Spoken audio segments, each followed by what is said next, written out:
And there we go. Okay, we're live.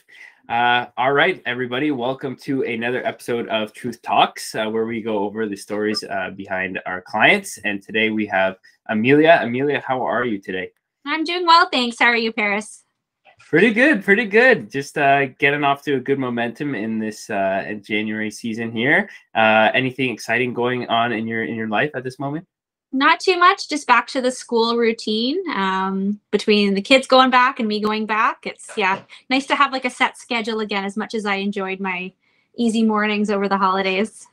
Gotcha. It makes you appreciate like the routine when you are back in, but appreciate both sides. Like appreciate the relaxing times and then also appreciate getting back in with the routine. That's great. Sure. That's great.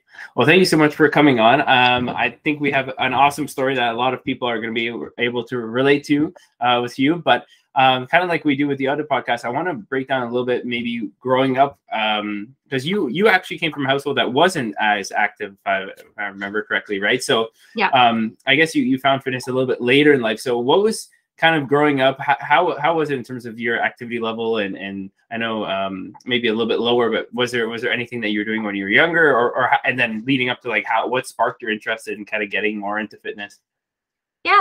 Growing up, I'm the oldest of 5 kids. So we were a very busy household, but none of us were really active at all. Like my parents were not into sports or fitness. And so none of the 5 of us were really into sports or fitness at all. We were kind of inside people, like more into reading and art and music and things like that. So different priorities for sure. And it actually wasn't till I kind of met my husband, who was very active and very into fitness and the outdoors, that I kind of was brought into that world a little bit. And he never like pushed me or, tried to lead me towards that. But it was just something that I got introduced to in university more than anything. And then, we just kind of went rolling from there. I had my daughter after we got married. And Awesome. And it just starting to kind of look into getting out and getting walking and just getting back to kind of the fitness level that I was. Like my family were all kind of same size, like I guess skinny fat is the best way to say it, where we kind of ate what we wanted, we did what we wanted, we like never thought about nutrition in any sort of way. But then, you have kids and then things change with your body. So that was the first time that I really started to think more about like, what can I do to feel better about myself and to actually kind of put my focus back on me and my own health. And I also had my gallbladder out after I had my daughter, which was a bit of a surprise thing going on. And that too really turned my attention to my health and what I was eating and consuming, and how I was choosing to kind of spend my spare time too, right? Like rather than just sitting on the couch, like actually getting out and moving. So that's where I kind of got into it. And then really for a long time, I just bounced around. Like I did, the gym on my own, but I wasn't consistent, mainly because I had no idea what kind of program to do. And then I found some group fitness classes that I liked. But again, like back and forth, just in terms of, having not a lot of control over like my fitness. Being in a group fitness one, you're really doing what the person in front of you is telling you to do. And I really wanted to kind of focus more on strength and just kind of seeing what my body could really do. And so that's where I kind of found Paris. Awesome. And then here we are. Cool. That's amazing. Thank you for sharing. I just want to circle back a little bit in terms of, because it's a little bit unique with getting your gallbladder removed. So at that point in time, and then we can kind of talk a bit in more present day, but what was the major change that you had to make from like a lifestyle or nutrition perspective when that happened? So at the beginning, you really have to watch kind of the grease and fats that you're putting into your body. So just kind of consuming more healthy fats as opposed to the unhealthy fats, and just being more mindful of what I was eating. Like I said before, it was never something that I thought about. I just ate what I wanted to eat with no thought to and my dad is Italian, so we were a very carb heavy family, which was great. And I still love all of that, but really trying to mix in more, fruits and veggies was something that I didn't do a ton of growing up. It just wasn't something as a family that we would do. Like a salad was basically the most in terms of veggies that we would do a lot of the time. So just being, like I said, more mindful for what I was eating, and then just really trying to focus on good fats as opposed to unhealthy fats was the main change that we had to make.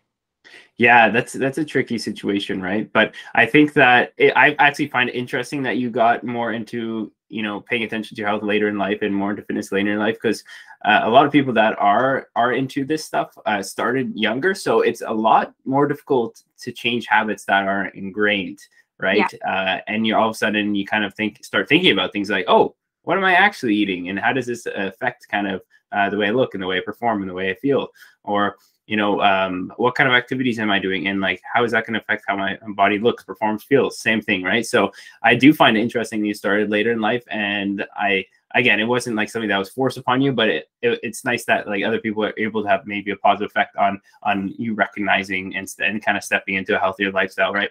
Yeah, definitely. Amazing. So yeah, we actually met in group fitness as well. So a long time ago when I was coaching, and that lifetimes ago seems like now. So that kind of how you started getting the ball rolling. And then you mentioned you wanted to maybe go a little bit more specifically and target more specific type goals that were tailored to kind of what you want to achieve. Is that like a acceptable kind of summary of the shift? It is, yeah. Like I loved the group fitness, the one where we met. But like it was a real mix of cardio and strength. And because it was like a fast-paced strength training, I knew I loved the strength part of it. And it wasn't something that I had experienced before, because a lot of the group fitness that I'd done in the past was more cardio based. And I was really enjoying that strength piece. But because it was so quick and fast-paced, and you know, things were set up before you, so you weren't able to kind of pick the weights that you wanted to do, I really wanted to have more control over like what I was lifting, what I was focusing on for my own body, and to really try to target, like I said, building up what I was able to do, and just to kind of see where I could go with that strength. Yeah. So, yeah, for sure. Really see like where the potential lies almost, right? Yeah. I think, yeah, it's kind of exciting. And I like that you got motivated to focus on strength. I think that's really cool. And I guess in terms of the different phases that we've taken together, in your mind, how would you kind of break up the journey that we've done so far? I mean, I have my perspective, but I'm curious to hear if you don't mind sharing kind of the different phases that we've kind of gone in and out of in your perspective on them. Yeah, so we started off mid-COVID, really. So as I'm sure lots of people were finding, it was hard getting into any sort of fitness routine.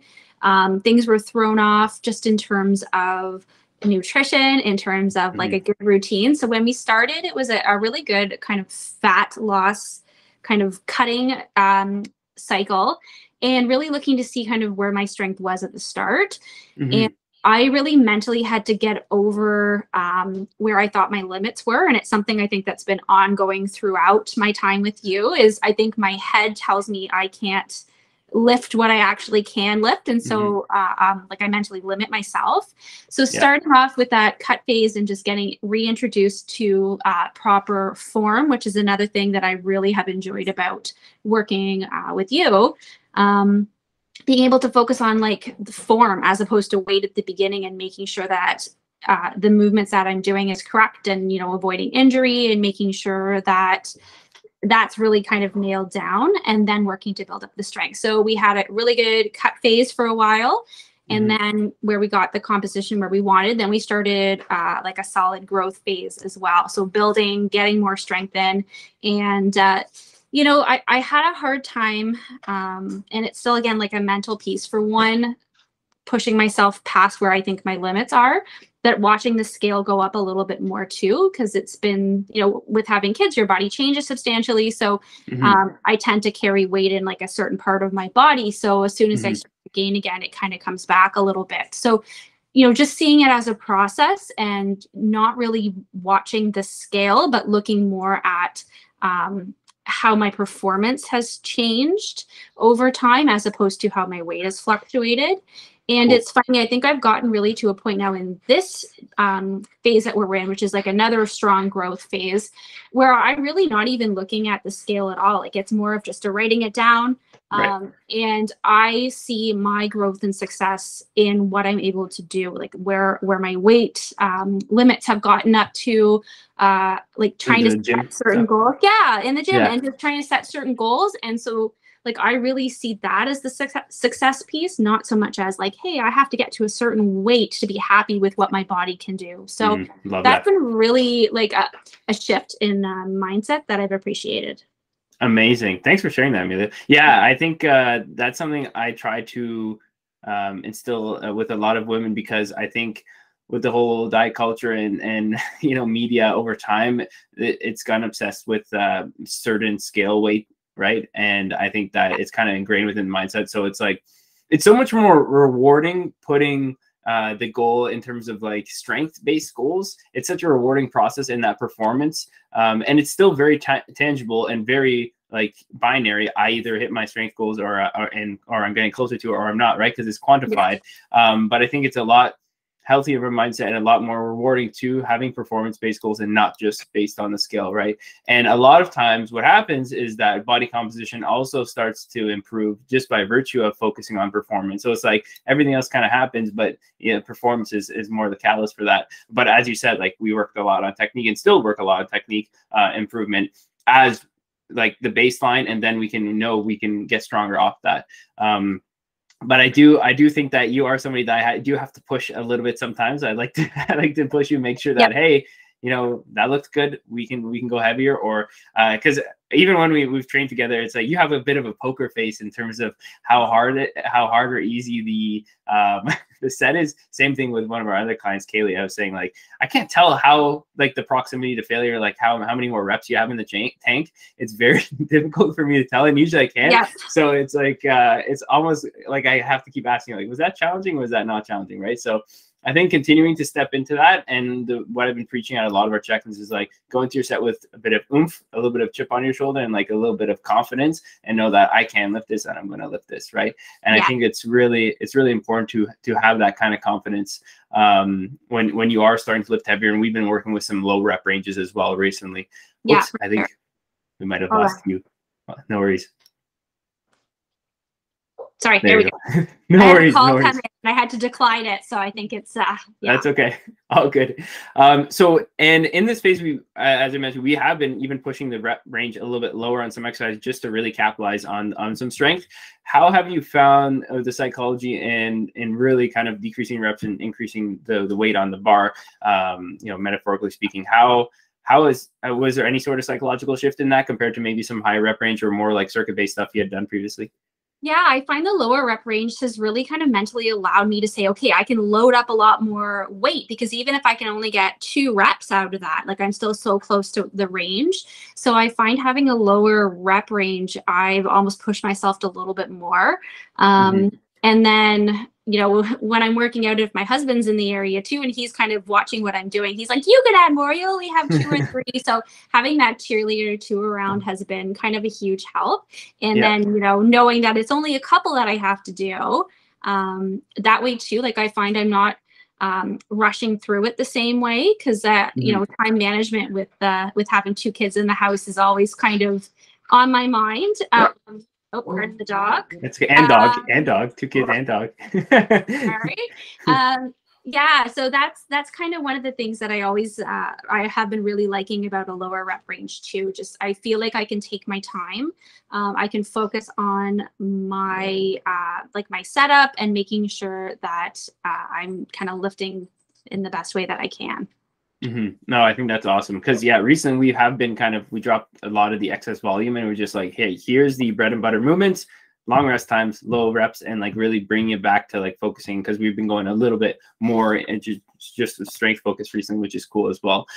So I like that. We had the phase of shooting for more like leanness, body composition specifically, and then reverse back out, building more well-rounded strength and muscle building. And then now it's like more purely strength based, right? And still kind of pushing up the food at the same time. We managed to kind of keep body weight relatively similar range, but like still push up the food and work on strength, which is cool, because then for our next phase, which we'll touch on in a second, it's going to be really easy for us to like capitalize on the situation where we're at, right? Yes. Which maybe is a good segue to the next phase. So we have something pretty exciting coming up in terms of what we've game planned. Do you want to maybe walk us through the vision for that? Sure, yeah. So I turned 40 this year, which is still kind of hard to say out loud in some ways, but I'm just really excited to kind of see the body composition that I can get to this year. And I find I do really well when I have goals in my head, whether it's strength goals or, you know, getting to like the best fitness level that I can for this significant birthday. So I'm really looking forward to it. And my husband did it last year because he turned 40 and he went the route of a fitness competition, which is not something that I'm ready to do as of yet for a number of different reasons. But that really inspired me to, you know, make the best out of my fitness for my 40th birthday too. So, and I have a couple people that I've worked out with in the past that are at the same stage where they're kind of, you know, in a milestone birthday. And so they've also kind of pushed and gotten their fitness to an incredible level at 40. And I think it's really important to show, especially my daughter who's coming into her teenage years, that strength and fitness is super important in your life, and making sure that you have like a good relationship with your body, no matter what size you are, and a good relationship with food. So just really kind of being a good role model for her too, in terms of getting in the gym, you know, focusing on myself, which as a mom is quite hard, like I said.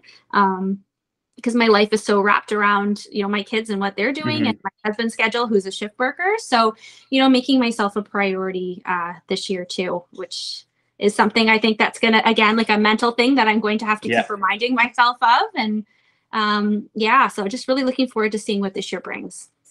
Amazing. I think, it's going to be exciting, and kind of, I think we're going to be able to get in the best shape of your life at 40. Compared to any other section of your life, which is kind of cool, right? Most people can't say that. But I like that you touched on also setting a good example for the kids. And I think that's a lot of times parents don't think about that. They're like, they kind of say like, these kids are almost an excuse. I don't want to say that because, again, I don't have kids, so I can't relate 100%. But they say use kids as almost an excuse. Oh, I care so much about my kids, so I stopped taking care of myself. But I like to advocate for, we're setting a good example for the kids, because whether you think about it or not, kids are watching and they're watching and they're learning from you their whole entire upbringing, right? Especially in going to teenage years. And then number two is, if you don't take care of yourself, it's very hard to give as much as you could. If you feel awesome about yourself, your energy is high, you're confident, you're kind of thriving in your own health journey, you're going to be able to give so much more to those people around you versus you being miserable. You hate how you look. You're always low energy. You're not sleeping well. Like, that's going to kind of rub off on all the relationships around you and the general vibe in the house. So I think those two things are really important for parents to realize. And it's not selfish as a mom to take care of yourself.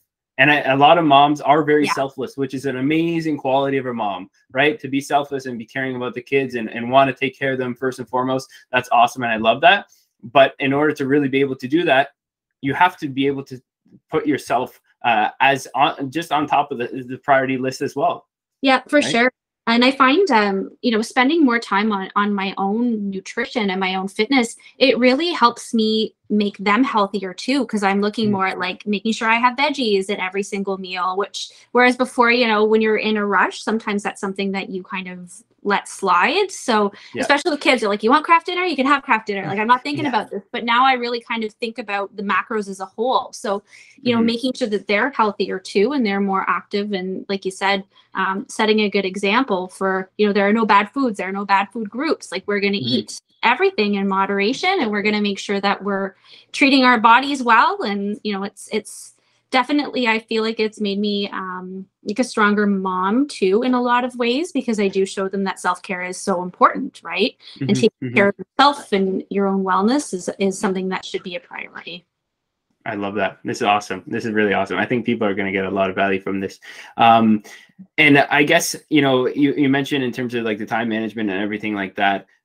What are some strategies that maybe you can say to any moms that are going to listen on like balancing your fitness and your nutrition and work and the family stuff? Because that's a lot of kind of different plates that you have spinning that you kind of have to keep up with. So like, what are some strategies? I know maybe you and your husband and husband Steve, which was also on the podcast, are pretty big into like the teamwork and like, you know, that kind of stuff. So what are some strategies maybe that you guys find are working well? Yeah, the teamwork piece plays a huge role, for sure. I find that, you know, especially if Steve is working, I really have to pre-plan my week. So I have to have, like, we've got a couple of calendars up in our house and I know what's going on every evening. So I look to see where I can kind of fit my workout into.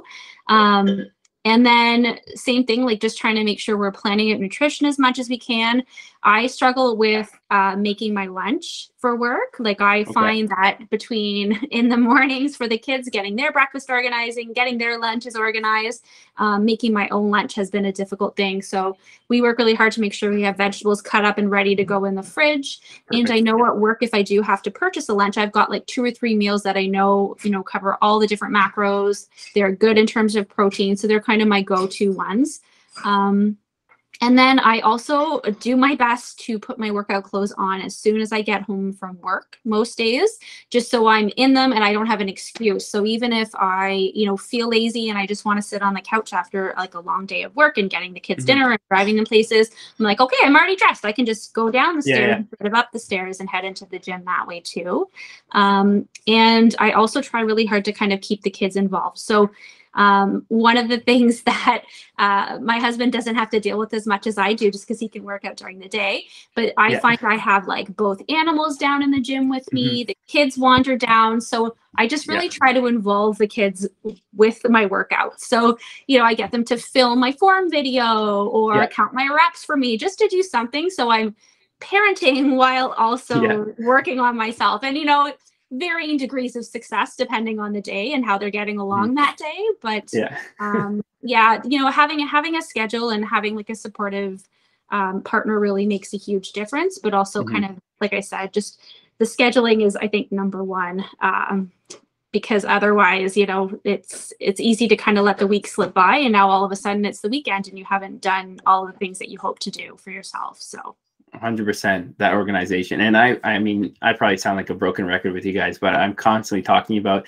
the daily and weekly routine and the predictability and everything. Is just because that's the only way you're going to be able to manage all these different priorities at the same time, right? And if we think about the word priority, it means that putting that above something else potentially, right? So it's like it's like, okay, like coming down to that term, and it's like the only way we can prioritize multiple things is if we are structured and if we are more routine oriented. But I do really like that kind of arrangement you guys have, and I think potentially having the home gym is a huge bonus as well. I think it just makes one less thing that eats up your time, and also you can not worry about the kids alone if you're leaving. Like having that home gym set up, I think maybe a lot of parents and a lot of moms should maybe think about either investing in, or even if you just have a couple dumbbells, just like doing your workout at home, even if you have never worked out at home before, even doing body weight, like you do body weight circuits and start from there. You guys have slowly just leveled up the home gym, slowly right? over time.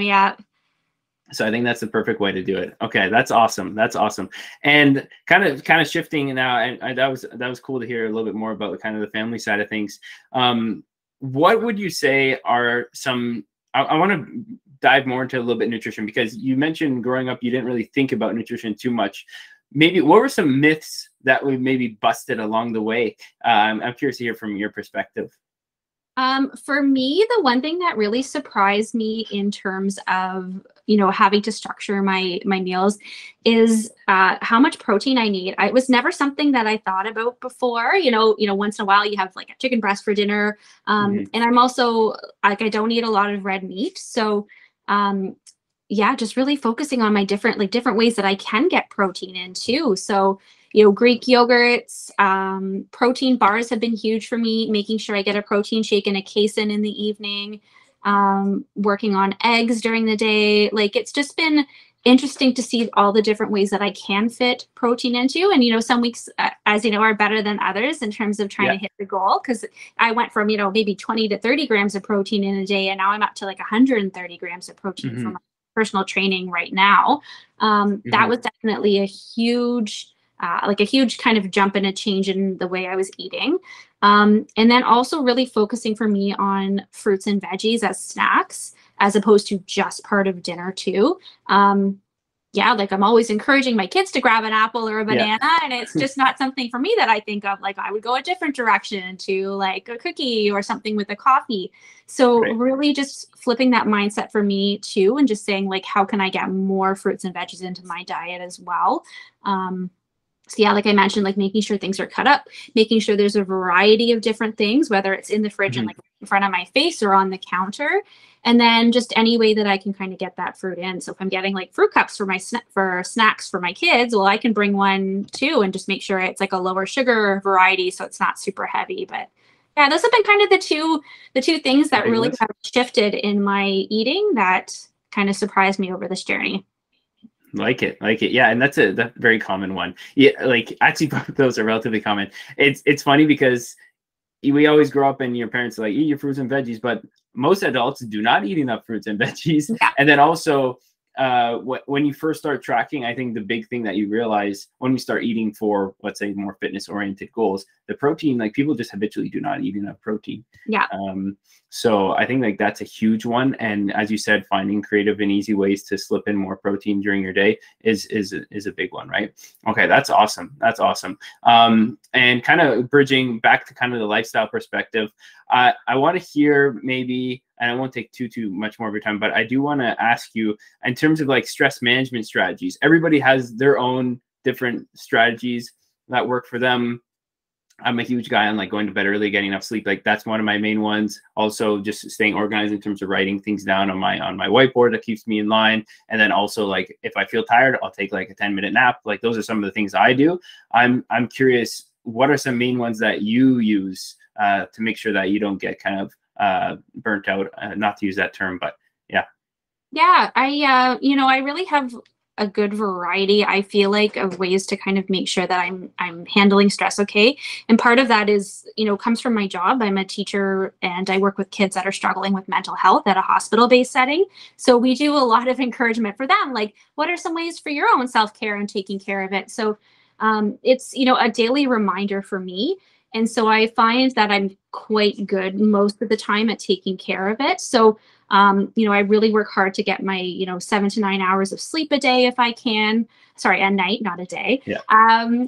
And just making sure that I'm doing things that kind of take my mind off of stress, whether it be from work or with kids. So I try to go for a lot of walks, either during the day at work, on breaks. And, for one, it helps with step count during the day too, which is fabulous. Yeah, but it's just a good way to kind of clear your mind, especially if you can get outside. And I do, different kind of mindfulness things, like I color, nice. Do things with art. The kids and I and Steve, we love like puzzles and word searches, just different things to really kind of get your attention off of whatever's kind of bothering you that day. Amazing. And, not just because we're talking about it, but fitness has really helped that as too. Like I really find just jumping on a bike for 20 to 30 minutes and focusing on a show or, a cycling class just really, really helps kind of alleviate stress too. So just being mindful of it as well. And I find the few times that I have struggled with it, it's when things get really busy and that stuff kind of falls on the wayside. Yeah. So just making sure I'm doing something every day that's just for me. And I mean, even if it's just sitting on the couch with my kids watching a show or with Steve, like whatever really kind of recharges your batteries is a good way to kind of keep yourself in a good mindset. Amazing. I like that. I think that you almost need to see those as part of the plan. It's like, I checked my workout boxes, awesome. Or for you, I did my bikes, I did my steps, I got my sleep check, I hit my macros check, but then I also did this self-care activity check. It's like that should be the other box that people sometimes forget about.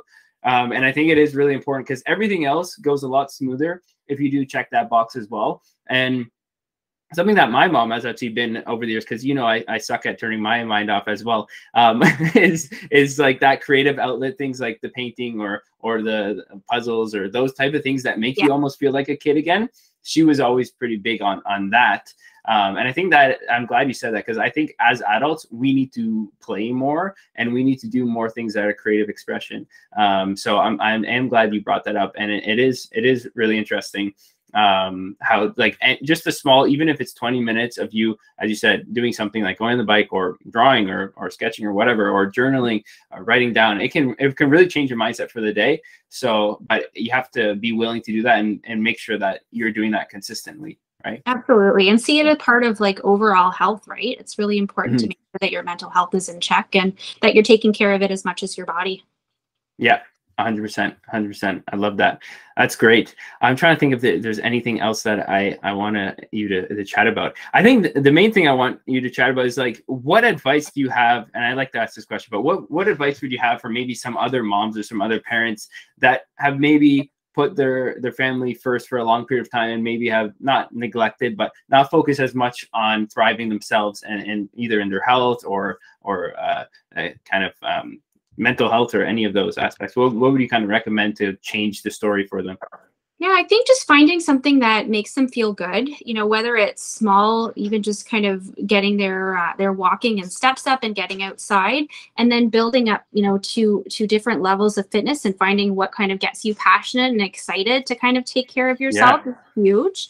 And like we talked about earlier, really looking at it as ways to kind of make yourself a better mom because you're taking care of yourself too, right? And showing that you have to make sure that you're a priority as much as your kids are your priority too. And then that way they learn that self-care is so important, right? And they kind of reflect what you're doing too. So yeah, that's kind of the main thing, just finding kind of what moves you forward and finding, you know, ways to take care of yourself. Nice. Yeah. And I like the enjoyability aspect because if you like it, you're going to stick to it. Exactly. So even if you haven't been exercising for a while, choose something that you like doing, get the ball rolling, and then you can always kind of work your way up. You don't have to start by tracking every macro, working out, 4 or 5 times a week and tracking everything. It's like, let's meet where you are right now and then kind of work your way up type thing. And then before you know it, your habits and behaviors are like at a whole new level that you never even thought that you could get to. But it's like a stepwise approach for that, right? Yeah, for sure. The small goals are, it helps you get them to a level where you can achieve them. So it's like little small goals built up over time is going to equal a huge shift in the way that you're kind of living your life in a lot of ways. Absolutely. Couldn't agree more. And I'm very excited we just to kind of give the future here, that you guys are going to be able to hopefully follow along Emilia's journey. We should do another one after the next phase, but so we're going to finish off this more strength focused phase. And we just made another push in terms of food and stuff like that. So making sure that we're really fueling, and then we are going to enter the we'll call it the fittest at 40 phase, right? Where we really dive in to get in the best shape possible for the 40th birthday. So that phase is coming up, I guess, in like 6 weeks ish, almost. So somewhere around there, right? So it's gonna come up quick, but I think the last thing I want to say is like the reason why we're going to be able to capitalize on that phase and do what we want to is because A, we have a lot of data on how Emilia responds to everything, right? So we know that already. 2, or B, I guess if I said A, B, the habits, behaviors, and awareness of everything are already in place, right? That's another one. And then C, we're starting from a place of strength in terms of like where we are calorically, and then also where we are in terms of like performance. I think a lot of people that just keep trying to diet, they never do any building phases. They never get to that point where things are like really nice and settled and the body's in a great place to then like attack from. It's like you want to start your fat loss phases in a position of strength. Yeah, for sure. I'm definitely excited. Like I said, we've kind of had a good year of progression, and I'm really excited to see what this year kind of brings. Yeah, awesome. Thank you so much, Emilia. Any final parting thoughts you want to share with the audience? No, I just wanted to thank you again for, the year we've had, and thanks for, kind of helping me kind of move forward this year as well. It's been wonderful. Amazing. It's such a pleasure for me to watch you guys on this journey. And if anybody has any questions, just drop them in the comments. But yeah, amazing stuff, Emilia. Thank you so much for coming on. Thanks, Paris.